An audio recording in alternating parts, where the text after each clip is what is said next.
Nissy. Come here, Nissy. Come here. Oh, then there's a slick back. Oh, goodness. She's so scary, isn't she? Is she scary? Whoa. Nissy. Come here, Nissy. Oh. Oh. Look at the baby. Don't you swick them ears back. You wouldn't know what to do if she jumped up here, would you? You'd probably poop yourself. That's your friend.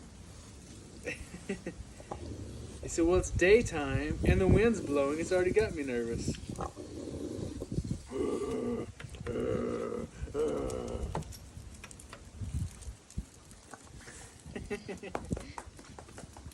Nancy says, I just want pats. He said, I just want pats. That's all I want. So, Rusty approves of the porch. Rusty approves of the porch.